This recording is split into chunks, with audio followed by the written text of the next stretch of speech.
Hello, Capricorn, Sun, Moon, Rising, and Venus Signs. Kamusta po kayo? Sana po nasa mabuti kayong kalagayan. Welcome back po sa Star Tarot. Kung bago kayo dito, welcome din po kayo. Thank you for your support. I truly appreciate it. God bless you all po. Capricorn, first message po ninyo is for general life and we have 10 of swords. Ayan, so parang hirap na hirap, no? Ang iba sa inyo rito, Capricorn. Maybe you were betrayed, no? Nasaktan kayo dito, no? This energy, Ten of Swords, is a, um, stabbed energy, backstabbed energy, no? So, maaaring na backstab kayo. Maaaring, pero tapos na to, nakalipas na to. Maybe naloko kayo, na-betray kayo, na-cheat kayo. No? Ng kung sino man. Pwedeng ng person ninyo, pwedeng ng kapatid ninyo, pwedeng ng kaibigan ninyo, kamag-anak. It could be anyone, no? Na pwedeng gumawa nito sa'yo, na tinraidor kayo. Yung ganun. Sinaktan kayo dito ng bonggang-bongga.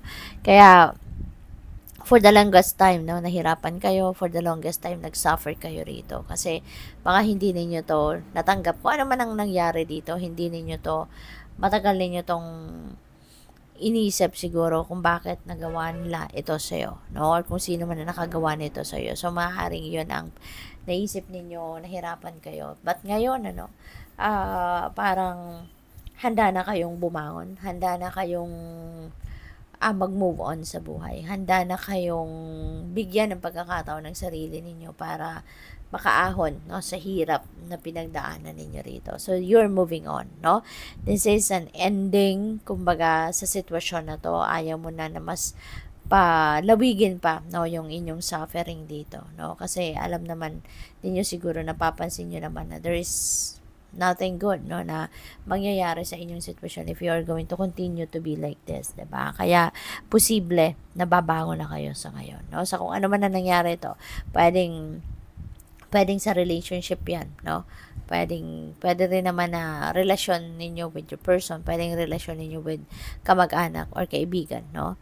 So, pagdating sa inyong money, career, and finances, we have Hermit. Maybe you are seeking for answers dito. Maybe you're heading towards a different path ngayon at baka naghihingi kayo ng guidance from the divine, naghihingi kayo ng sagot, no? Confirmation, tama ba ang gagawin ko? Am I heading to the right direction? Parang gano'n. So, maaari na yung tanong ninyo, hindi ninyo nakahanapan ng sagot pa. Yan, from the outside world. Kaya inibitahan kayo dito na go deep within you, no?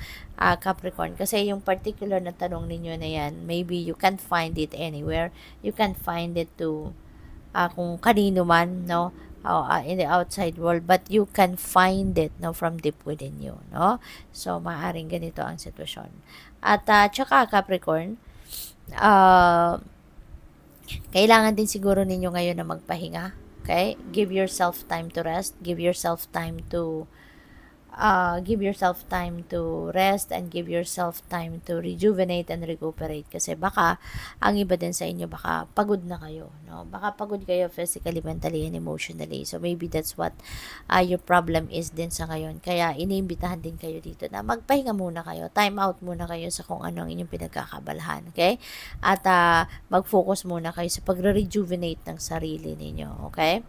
So, pagdating naman sa inyong relationships, napakaganda. We have Ace of Cups. So, there will be more love, no?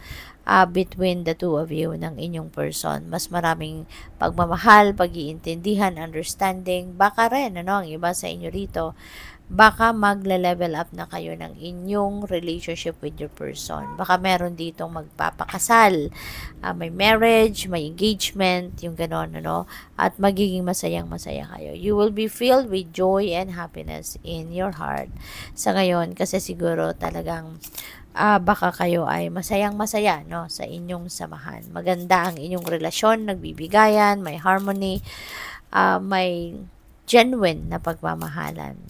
So, kuha tayo ng clarifiers dito. And before that, I would like to say thank you sa lahat ng sumusuporta sa aking channel. Thank you for your subscribing. And if you haven't subscribed yet, please subscribe na po.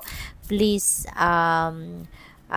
like and share my videos. Thank you. And salamat, no, sa mga nagpapadala ng super thanks. Salamat sa mga nagpapadala ng sa mga hindi nag-skip ng ads, no, maraming salamat din po for your for your support. So sa 10 of Swords, meron tayong 5 of Pentacles. Siguro ang iba sa inyo rito is running for help, no? Baka ang iba sa inyo rito is in need of help pagdating din sa inyong finances at sa pagbangon ninyong ito, no? Feeling ko dito baka naloko kayo in the past, no? Baka na-scam kayo, naloko kayo, and maybe someone maybe someone took your money, no? Pwedeng nabudol kayo rito in the past. Ngayon, you are in need of money. You are in need of help sa pagbangon ninyo sa buhay, no? Sa pagbabagong buhay ninyo as you head towards a different direction sa buhay ninyo ngayon, bilang pag-bounce back, bilang pagbangon sa buhay ninyong muli. Baka nangangailangan kayo ng financial support or financial assistance, or baka nangangailangan kayo ng bagong trabaho or bagong income stream, no? Yung ganon. So, with the Hermit, we have Hanged Man. Ayan. So, kailangan talaga ng pahinga. This is a time for reflection and contemplation. This is a time for rest, no? Hindi ngayon ang tamang panahon to take action, ano, pagdating sa inyong money, career, and finances.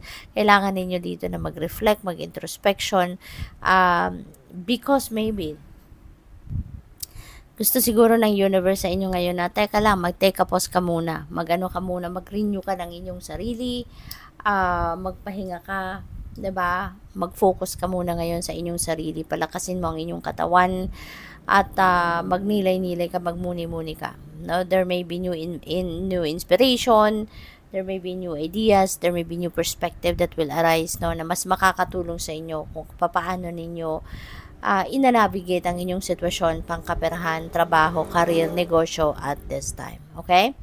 With the Queen of Wands, no, sa Ace naman, kung ano man ngayon yung goal ninyo, no, kung ano yung goal ninyo na gusto ninyong tahakin pagdating naman sa inyong relasyon, ano naman ang gusto ninyong maranasan, ma-experience sa buhay ninyo with your person, wala ding makakapigil sa inyo dyan, no? You're going to do anything and everything in your power, no, para makuha mo din, no, kung ano man ang sitwasyon na gusto mong mangyari between you and your person dito, no? So, magsisipag ka, gagawin mo ang lahat, no? Maari din na hindi lang ikaw ang gagawa, maaring magtutulungan kayo ng inyong person to get to your goal, no, sa inyong relationship. We have Dreamer. Your dreams have chosen you. Find fulfillment in pursuing your destiny. This is the magic of life. Ayan, patuloy kayong mangarap. No? Patuloy kayong mangarap. Pagplanuhan ninyo ang inyong mga pangarap kung paano ninyo ito matutupad. Okay? Kung paano ninyo ito mapufulfill. Huwag kayong basta-bastang tatalon sa isang sitwasyon na hindi ninyo pinag-aralan, hindi pinag-isipan, lalo-lalo na ang inyong mga pinapangarap. Okay? Good luck. Thank you for watching. Love and light. Namaste.